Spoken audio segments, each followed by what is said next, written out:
Undang-Undang Pemerintah Aceh yang disahkan pasca konflik Aceh di masa pemerintahan Presiden Susilo Bambang Yudhoyono pada tahun 2006 di ambang sakaratul maut. Hal ini disampaikan oleh akademisi Universitas Maliko Saleh, Amrijal Jeprang, saat berbicara dengan Puja TV Aceh. Penjabaran turunan UU-PA yang semestinya mesti diselesaikan dalam masa 2 tahun seperti diamanatkan. Kini sudah memasuki usia 18 tahun, tapi UU-PA tidak juga selesai.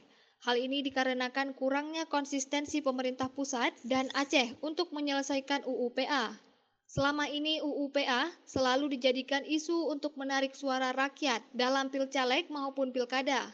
Tapi mirisnya UU-PA juga tidak berhasil rampung turunannya. Apakah dalam pilkada kali ini rakyat akan dinabobokkan kembali dengan dalih perjuangan UU-PA? Berikut bincang lengkap reporter Puja TV dengan pakar hukum Amrijal Jeprang. Apa dasarnya Abang katakan bahwa UU-PA itu sudah sakratul maut? Iya, karena saya melihat begini, UPA yang disahkan oleh Presiden Susilo Bambang Yudhoyono tanggal 1 Agustus 2006. Kalau kita hitung dari 2006 sampai sekarang 2024 sudah 18 tahun. Dari 18 tahun UPA, Undang-Undang Pemerintahan Aceh, ya memang kalau kita lihat perubahannya, sudah ada perubahannya. Pasca Aceh damai, kemudian lahir Undang-Undang Pemerintahan Aceh, sudah ada perubahannya, terutama persoalan perdamaian. Saya melihat dari substansi UPA yang ada itu bisa dibagi ada 4. Yang pertama, bicara tentang regulasi khususnya, kemudian bicara tentang kewenangan pemerintahan Aceh, ketiga bicara lembaga-lembaga khusus Aceh yang ada di Aceh, dan keempat bicara keuangan Aceh. Dari 4 aspek yang kita lihat di sana, terhadap regulasi ini ada sebagian yang belum ditetapkan oleh pemerintah pusat. Terkait dengan peraturan pemerintah khusus kepada pemerintah Aceh, yang padahal perintah di dalam Undang-Undang Pemerintahan Aceh itu bahwa 2 tahun sejak ditetapkan Undang-Undang Aceh, sejak dijadikan undang-undang, seharusnya sudah jadi beberapa dari 9 peraturan pemerintah. Tapi faktanya ada 4 yang belum ditetapkan.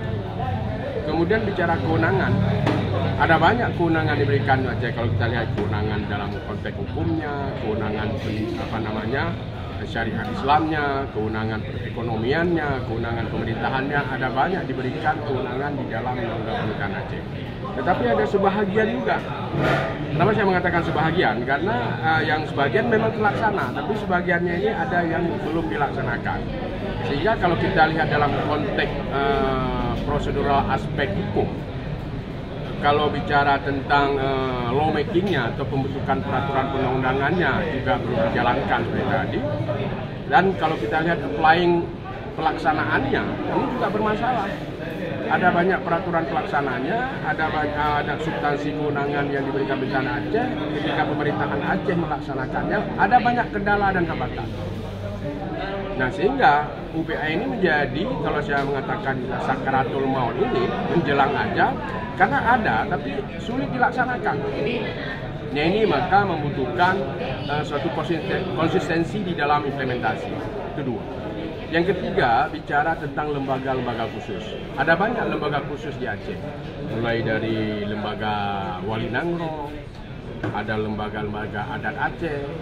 Di dalam pemerintahan sendiri itu ada tambahan lembaga, ada dinas pendidikan daya, ada dinas pertanahan, ada wilayatul hisbah yang tidak ada di lembaga atau di daerah-daerah lain. Namun faktanya yang kita lihat bagaimana implementasi lembaga-lembaga ini. Nah, ini kalau saya melihat bahwa ada kesan dualisme kewenangan di dalam pelaksanaan. Kemudian juga terkait dengan Perpres 23 2015 yang ada pengalihan kantor wilayah pertanahan di Aceh menjadi perangkat Aceh. Nah, ini juga kan sampai sekarang, sejak 2012 Perpres nomor 23 ini sampai sekarang belum ada pengalihan kanwil pertanahan Aceh menjadi perangkat Aceh. Nah, malah ada tambahan dinas pertanahan. Nah, dinas pertanahan sendiri melaksanakan kewenangan ya relatif sama dengan BPN. Kewenangannya tetap yang intinya ada pada BPN atau kanwil BPN Aceh.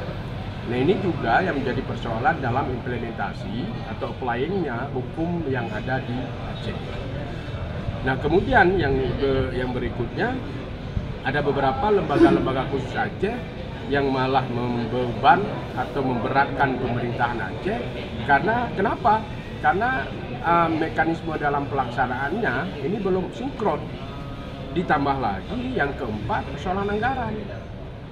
Hari ini Aceh memang ada dana otonomi khusus, tapi jangan salah juga kita melihat peruntukannya itu tidak termasuk kepada lembaga-lembaga istimewa. Walaupun hari ini dialokasikan untuk lembaga-lembaga istimewa atau khusus itu dalam menjalankan kewenangan-kewenangannya, tapi anggarannya sebenarnya tidak ada peruntukan khusus kepada lembaga-lembaga ini. Nah ini padahal kalau kita mengacu ke Undang-Undang Pemerintahan Aceh di pasal 14 itu, ada disebutkan bahwa setiap kewenangan yang sudah didesentralisasikan ke pemerintahan Aceh atau ke Aceh itu disertai dengan anggaran, sarana, prasarana.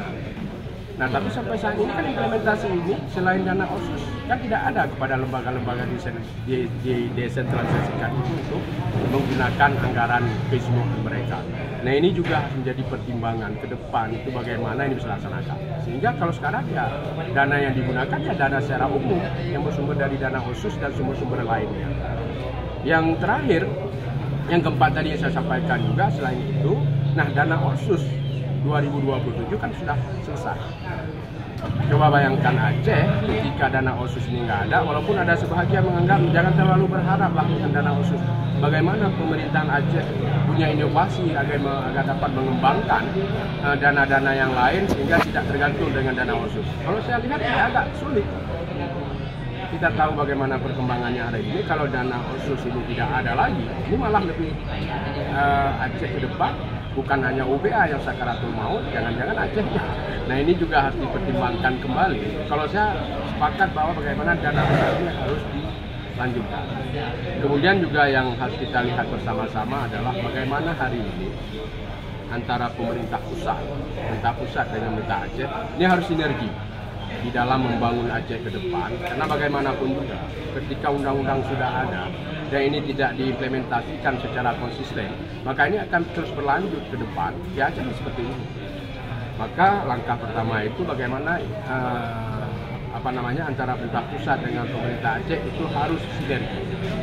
Yang kedua, kita berharap bagaimana pemerintahan Aceh, dalam hal ini selaku suprastruktur politiknya Aceh, yaitu kepala daerahnya, atau gubernur, bupati, dan wali kota, bersama dengan DPR.